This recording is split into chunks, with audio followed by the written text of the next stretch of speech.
What will you do with Jesus, my friend? Neutral you cannot be. Someday your heart will be asking, oh friend, what will he do with me? All right, this is the very last lesson in this particular study. We've been talking about authority, and this is the 13th lesson, but we've divided each lesson into two, haven't we? We've had a major lesson, then we've had discussion questions that we come back and we talk about as a congregation. So this last lesson was on disrespect of authority, and so we're going to talk about some of these questions, and hopefully we can get to, I was looking through them and just the notes that I have for in answers to these things. I said, you know, I need about 3 weeks to do this, to be honest with you. Okay? True or false, or yes or no, do you agree that there is a lot of disrespect for authority in our society? Just raise your hand if you do. Ah, look at that. Unbelievable, isn't it? Unbelievable. Let me ask you this question. Do you believe there's more disrespect for authority today than there was, say, 60 years ago? Yes? Okay, a lot, isn't there? I know when I grew up in my house, boy, respect for authority was taught big time and demanded, and if you didn't, it was disciplined. And you remembered pretty well, you know, how to treat your mom and dad and others. Notice that second part of the question, though. If you answered yes, and that was everybody in here, the question is this: why? Why are we living in a society today that has so much disrespect for authority? Anybody? Jeannie? Okay, we want to be politically correct. What does that mean, though?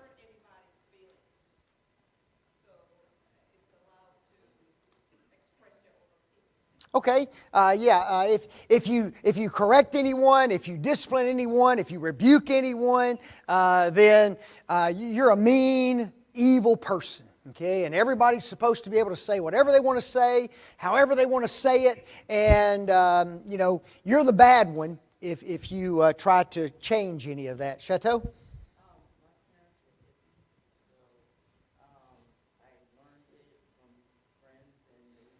Ah. Okay, very good. Chateau said that she grew up in the 60s, or her parents grew up in the 60s rage where they were hippies, and she said her parents were hippies. Boy, that explains a lot. I've never met her mom, but no, I'm just kidding. But she says that her real point was this: it's not taught in the home anymore the way it used to be. And folks, isn't that the truth? It's just not taught in the home the way it used to be taught in the home. And that was my very number one. Remember we talked about in our last lesson, when the Bible addresses respect for authority, where are most of those verses centered upon? The home. Okay, especially in the Old Testament where those teachings are being taught. Most of the time, it starts right there in the home. If you get it taught in the home, then guess what? It's easy, isn't it?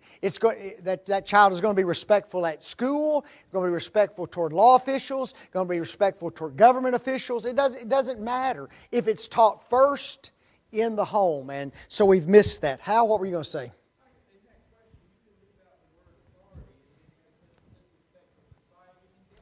Oh yes, oh yeah, but it all comes back to we just don't have respect at all, do we? Okay, but our lessons are centered upon respect of authority. That's what our whole study has been. Janie. Okay, the basic moral decay of society. Yes, you throw God out, then guess what else you throw out? Authority. Don't you? Because God is the sovereign one. He is the supreme authority. So if you throw the supreme authority out, then there's a battle for what? There's a battle for authority, isn't it? Or everybody looks at themselves and says, I am the authority, isn't it? Another point that I made is, let me ask you this. in various places like churches or the home, can we teach authority and respect for authority? Yeah. Okay? And I've said this before in a previous lesson. I can teach authority all day long, the principle. Okay? And I can teach the principle of respect for authority. But folks, the very minute that I go to apply it to any situation, guess what happens? That's just your opinion. Okay? That's just your opinion. You can't preach your opinions. Well, folks, if you can never apply truth to your life, then the principle means nothing. Do you know that? If there's never a way, God says, respect authority. Well, the next question that a kid would ask is what? How do I do that? Well, if I don't have a way to show that kid how to do that, and situations and things, then that kid's never going to learn authority. He'll know that the principle is there. He'll know that there is a thing called authority, and I'm supposed to respect it, but he doesn't know how to do that. Okay? So it makes it very, very difficult. Let me ask you this. Do you think our leaders are part of the problem as to why we don't have respect for authority? Now see there? See, leaders have a responsibility, don't they? Okay? You're in a position of authority. You're in a position to lead the people who are under you, and one of your responsibilities is to be an example to those who are below you. Turn over to 1 Peter chapter 5. 1 Peter chapter 5.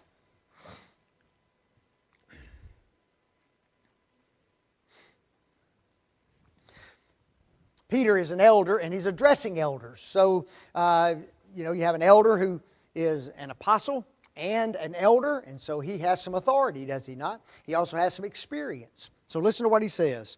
The elders which are among you I exhort, who am also an elder, and a witness of the sufferings of Christ, and also a partaker of the glory that shall be revealed. Feed the flock of God which is among you, taking the oversight thereof, not by constraint, but willingly, not for filthy lucre, but of a ready mind. Now listen to this next part. Neither as being lords over God's heritage, but being ensamples to the flock. Folks, elders have the responsibility of being what? An example. Now folks, they're the leaders of the church, aren't they? And they're to be an example. And that's true of every leader. Every leader should be an example. And if I fail to be a good example to those who are under me, then guess what that's going to hinder? That's going to hinder their respect for me, isn't it? And so we've got to hold our leaders accountable for part of the problem as well. Question number 2. Yes, sir. Part of that answer is also that if you have the authority, it must be used in wisdom. Oh, absolutely. Part of the problem is if people take the authority and they do foolish things with it, then respect for that authority vanishes away. Oh yes, and I think that was the very point Peter was making too. Neither is being lords over God's heritage. You're not a lord. You're not a little God who makes everybody bow and bend at your every whim and desire. So that's exactly right. You press your authority too much, people won't have respect for you. Yes, ma'am.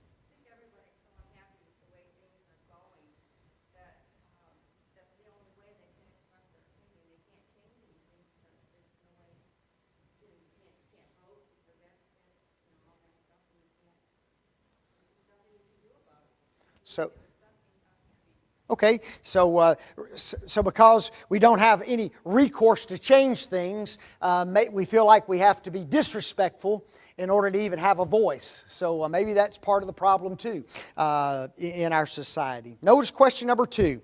Do you believe that respect for authority begins in the home? How many believe that? Boy, I do. Okay, it begins in the home. I wrote this statement down. The home is the initial training ground and the primary training ground for children. What do I mean when I say it is the initial training ground? That's where it all begins, right? Folks, you have a little child. Maybe that little child is starting to crawl, 7, 8, 9 months old. Okay, you bring that child to the worship services, and that child is sitting there in your lap, and that child begins to talk, and that child begins to squirm. And what's the first thing that the mom or dad does? Usually there's 2 or 3 things, right? Number one, they might put their hand over their mouth. Or they might turn to the kid and go, shh, shh. Or they might pick the child up, take the child out, discipline the child, and bring the child back. Right? Guess what you're doing? You're teaching respect for authority. Right? Folks, there are certain places you can be loud and you can play and you can have a good time. But guess what? In the worship services, this is a place of respect and honor. We're here to worship God. Other people are trying to worship God, and you need to be respectful. And so, see, I mean, at a little bitty age, we start teaching it, don't we? And so it's the initial training ground. What do I mean also when I say it is the primary training ground? What do I mean by that? They're with the parents more than anybody else. Ah, yes, folks. Teachers, instructors, professors, caregivers, they come and they go, don't they? But guess what? Guess what stays constant from the day of their birth until the day they leave the house? There is a mom and dad who is there to be with them, folks. That tells me this is the what? This is the primary training ground. These are the people who what? Who have these kids all the time. Now, let me tell you something. You think about that, okay? In our school systems today, who are not wanting our parents involved in the lives of their children, they are dead wrong. And these parents have every right to stand up and say, you are not taking my child and doing whatever you want to with him. I am the parent. I am the primary trainer. I am the primary teacher. And I have a responsibility to know what's going on in the life of my kid. And folks, parents better continue to stand up against this mess. Okay? One of the Marxist ideas is to take children away from their parents, train them in Marxism, and then take them out into the world so they'll be good Marxists. Well, folks, you don't want that. That is the primary, one of the primary teachings in the Marxist system. So you need to realize that. Yes, ma'am.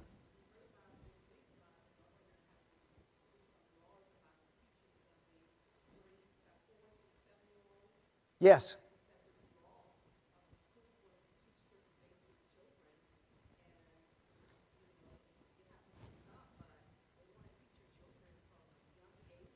Oh yeah, they want to start preschool and teach your child about transgenderism and teach your child about your sexual identity, and your sexual identity may be different from your what you, as far as your what you were born with, and so yeah. This is the kind of stuff we've got to stop, folks. We are the initial and primary teachers of our children. Okay, and that even goes to grandparents, doesn't it? Okay, so we've got to be very, very careful. Okay, let me ask you this. In many ways, the teaching that a child receives from their parents stays with that child all their life. Now, I didn't say they obey it all their life. Okay? I didn't say that. I said it what? It stays with them all their life. Okay? My kids, something will happen in their life. They may call Kathleen. They won't call Dad. And it used to upset me, Well, they always call their mama. Now she feels they do that to me and not to her. But I used to ask them. I said, guys, why don't you call me and talk to me? You want to know what they'd say? We already know what you're going to say, Dad. Okay? You see, what you've taught them sticks with them, doesn't it? Okay? And folks, what we hope is if it sticks with them long enough, they'll eventually what? Come back to it if they've left it. Train up a child in the way he should go. And when he is old, he what? Will not depart from it. And that is a general principle. Okay? That is a proverb.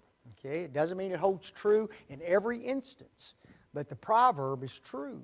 And now there's a word there that's interesting. It's the word train up. It doesn't say what? Teach. It says train up. Do some word study on that little word train up. Okay? You ever see a tree when it's growing and it's just a small tree and that tree starts to bend over like this? What do you do to that tree? How do you straighten it? You might grab a rope, tie it up, stake it down on the other end, mightn't you? You might put stakes up beside it, pull that thing up tight, put stakes up beside it. Okay? Folks, do you think that kind of hurts the tree a little bit when you're, when it's still young like that? You're bending that old tree. You're making it do what it doesn't want to do. Guess what? That's what training is all about, folks. Okay? It's not a matter of just teaching. There's training. And that training involves a lot of effort and time spent with kids. And see, we think, just bring them to church and they're trained. Wrong. Bring them to church and they're what? Taught. Yeah, Larry said exposed. That's right. One man said if we went to public school the way we take our children to church, it would take us 10 years for them to graduate from the first grade. Does that make sense? We send our kids 5 days a week to school for 6 hours a day, 180 days a year. Now, if church required that, we wouldn't have no members. I ain't going down there and get that much religion. Nobody needs that much religion. Hour a week's enough. It's unbelievable. And then we wonder why our kids are not well trained, our kids are not well educated in Scripture. Okay? Train up a child, folks, and he won't depart from it. Okay? Mary?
It's good.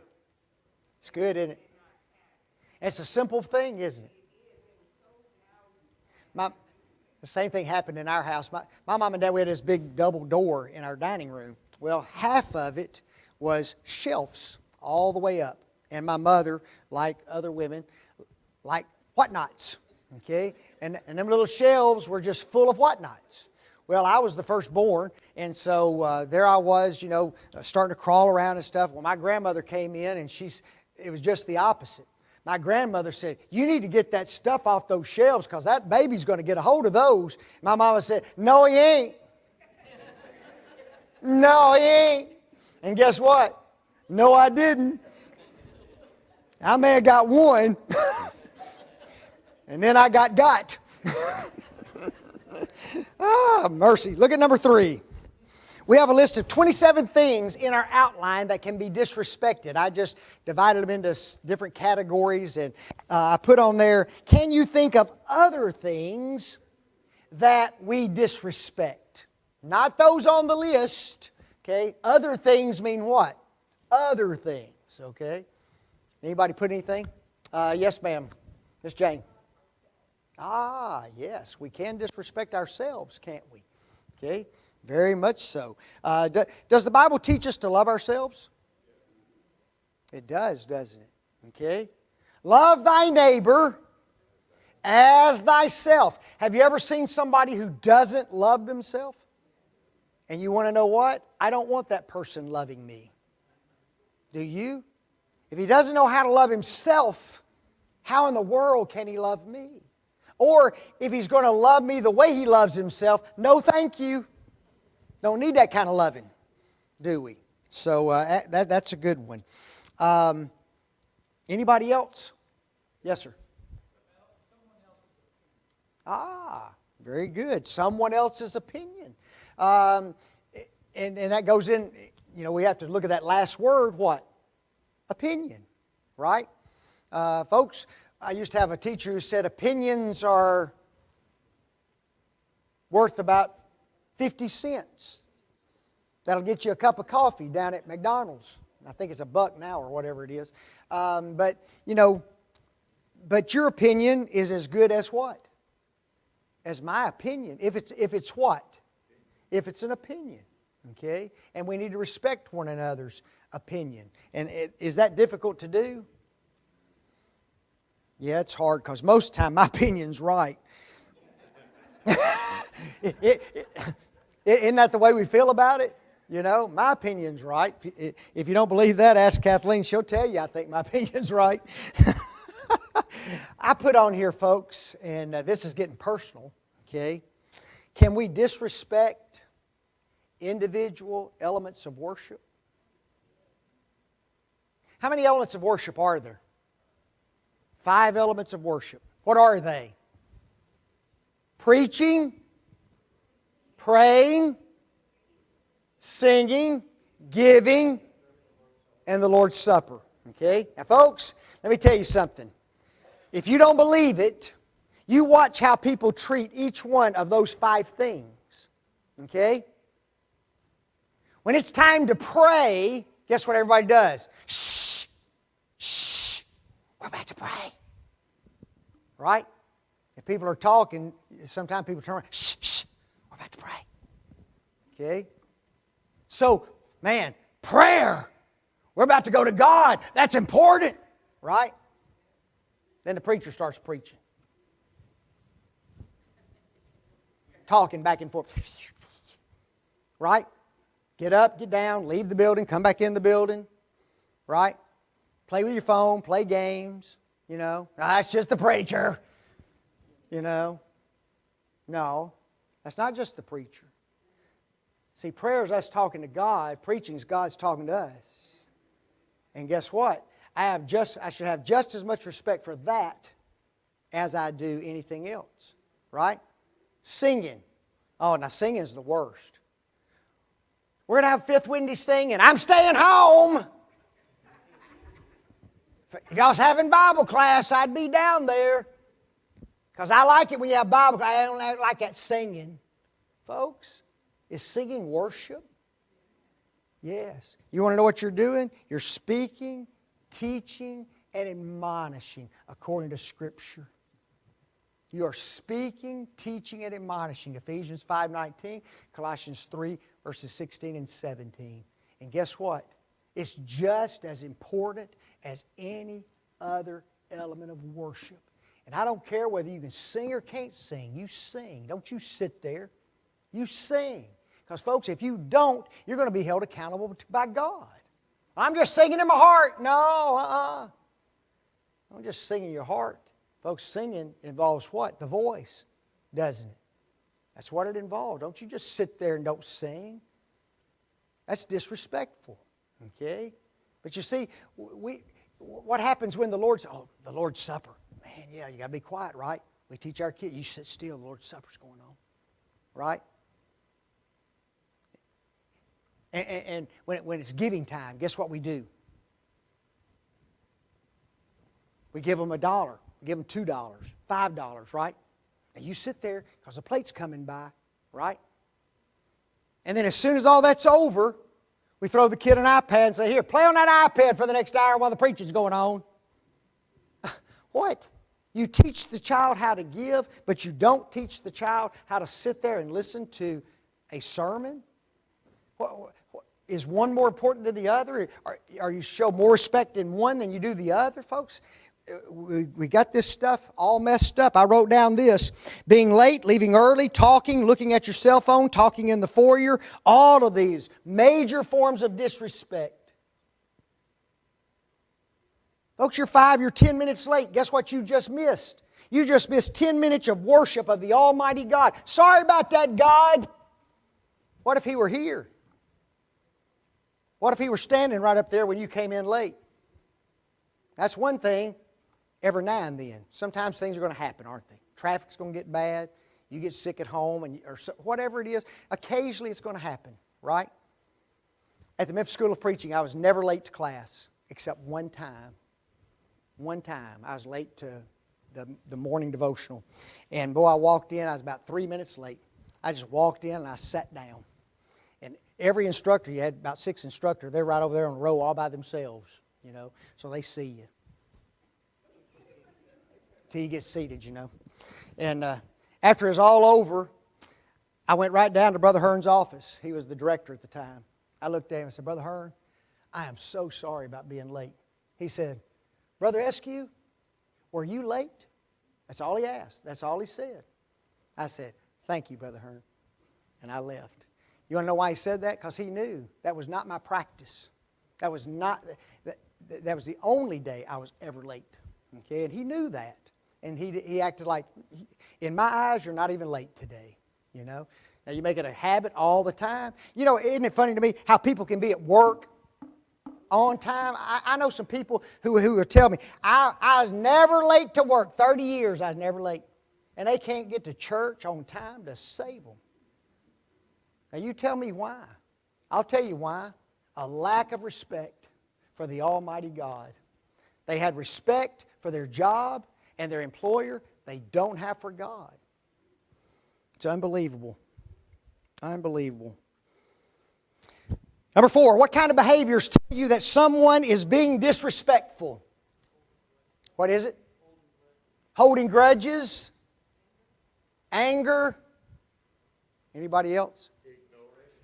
Ignoring you? Yes. Disregard? Yeah, disregard. Okay. Body language like what? Oh. There you go. Rolling your eyes, turning around, slouching, you know.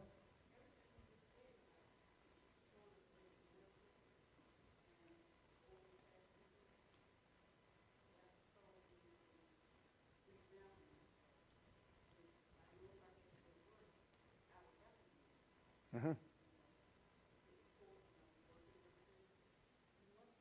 Oh, yes.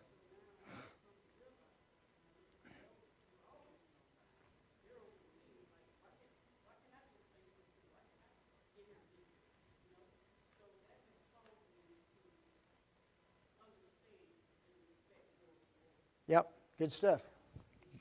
Good stuff. How about words? Can you disrespect somebody with words? Yeah, no, whatever.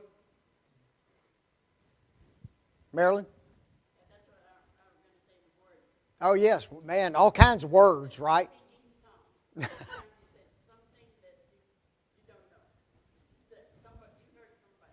Yep, absolutely. I put on here what are some of the worst forms of disrespect. Folks, I just put smart mouthing, ignoring another person, you know. Somebody, it was Aaron, sent me a email this morning talking about something just struck him, and then we went even deeper in it. You remember when the Lord was washing the disciples' feet? There were 2 men in that audience that Jesus knew something about. One was Judas. He knew he was going to betray him. He even makes mention of it right after he washes his feet. And he knew Peter was going to what? Deny him. And guess what Jesus still did? He still washed their feet. Can you imagine? Can you imagine when Jesus got to that man? He knew it. He could have what? I ain't washing that man's feet. He about to deny me. I'm not washing that man's feet. He's about to go out and betray me. 30 little measly pieces of silver. But yet, guess what he did? He washed their feet. You see, Jesus had respect for those men, didn't he? Even though they were going to become his enemies. Unbelievable. Refusing to listen to another person's position. That was kind of where Hal was a while ago. Refusing to adhere to facts, historical records, group norms, the loss of life for things that are enshrined in our nation's fabric. Folks, that's just a disrespect. You know it? When you try to change history. Opposing another simply due to personality differences or differences of opinion.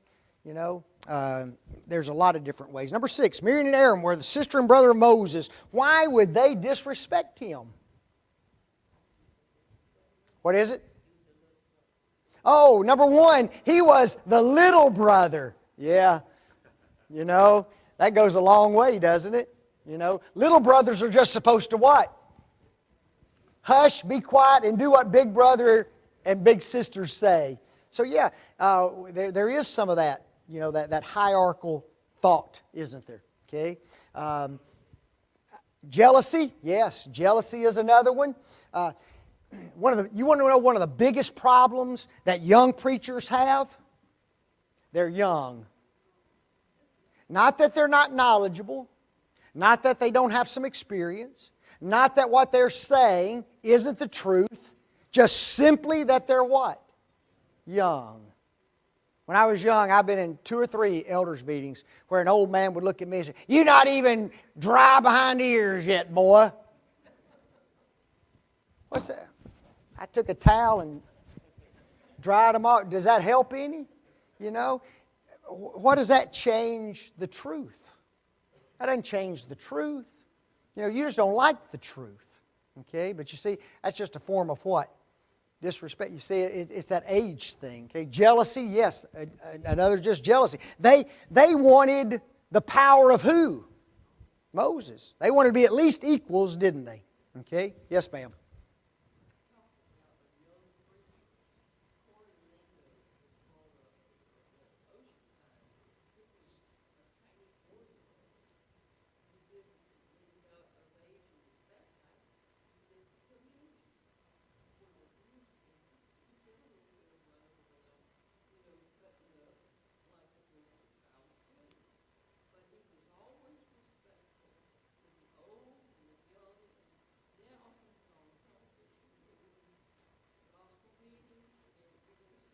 Yep. Yeah, he's different, isn't he? There's an old statement that says this: familiarity breeds contempt. Okay? Folks, there's 2 things. The closer we are to a person, oftentimes the easier it is for us to disrespect the person. Okay? Because familiarity breeds contempt. Also, the closer we are to a person, the harder it is to communicate with the person. Okay? If you don't believe that, go to Walmart, right? Go to a convenience store. You don't know that person from Adam, right? And guess what you can do? I can just talk to him, right? How you doing? Everything okay? What you been up to? You know, are you married? You got any kids? How long you been working here? You know? And then you go home and you sit on a couch and there's the person who you're supposed to love closest to you, and you sit there for 3 hours and you don't say a stinking word to one another. Now what's that about? You know? At least just look over at, are you married? You know, find out something about the guy, you know? It's unbelievable. Oh, mercy. I want you to turn over to number 11 real quickly, guys. We've talked about this, but I want to emphasize this just a little bit, okay? A person can disagree with one in authority without being disrespectful. Okay? That's true, isn't it? A person can disagree with somebody in authority without being disrespectful. I can honor the person's position and disagree. Sir, Your Honor, Your Majesty, Mr. President, I will honor your position. I don't have to look at you and call you an idiot, a nut job, a goofball. Okay? I can what? I'll call you by your title, who you are. That's honor, isn't it? But I can still say, Your Honor, I disagree. There's nothing wrong with that. I haven't disrespected you. I'm just in a disagreement with you. I can manifest a good attitude and disagree with a person. I can speak cordially to another and disagree with the person. I can display good body language and disagree with a person. I can hold my emotions in check and disagree with a person. I can treat another individual as a creation of God even while disagreeing with him. See, folks, there's a way to disagree. You know it? And we've got to learn how to do that. You know, we think the minute we disagree that we have to what? Go bonkers. You know? Jeannie?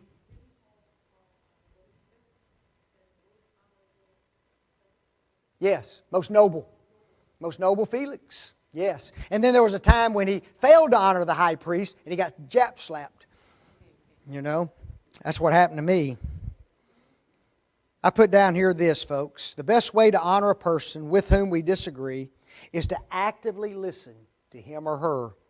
This is a skill that very few individuals know how to practice. Because I listen to someone does not mean that I agree with them. You know what? I've been taught how to actively listen, and guess what I can't do? I can't actively listen. Okay? Isn't that sad? I know how to do it. I can teach you how to do it. And it's still a chore to do. You know the best way to actively listen to somebody? Repeat back to them exactly what they just said to you. Right? I hate you. Oh, you don't hate me. You know you don't hate me. You know, we go on this thing. You should love me. Look at everything I do for you. Right? That is not actively listen. All I need to do is look at you and say, so you hate me? That's actively listening. You know it? Does that mean I agree with you? No. But I don't have to read you the right act. I don't have to throw the book at you. I'm just what? I'm just listening to you. But see, we're not able to do that, are we? We always think we have to what? We got to respond with something that's, phenomenal from our big bank of knowledge, And usually we mess it up, don't we? Okay? It's unbelievable. Unbelievable. All right, guys, that's enough. Yes, ma'am.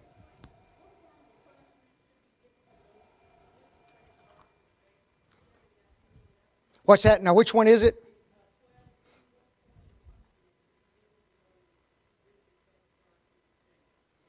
I just put down here a couple of things. If punishment were swift and stiff, there would be much less disrespect of authority. Okay? It really doesn't matter the type of punishment as long as it's what? Swift and it means something. Okay? There was a little boy, he was in the care at the children's home, and he wasn't very obedient in anything. Okay? And they punished him, and he was still disobedient. Well, they got to watching his behaviors. And when he came home from school every day, he would sit on a couch and he would just look out the window for about 15 minutes. Somehow, that was just a comforting situation for him to be in. Okay? So, guess what they did to punish him? When he came home from school, he couldn't sit at the couch and look out the window for 15 minutes if he were disobedient. You know what that boy did? Changed in a heartbeat, because that's what he wanted. You see, if you get the right form of discipline and you carry it out swiftly, right? This idea of 10 to 12 years on death row before you die, capital punishment, that's useless. Okay?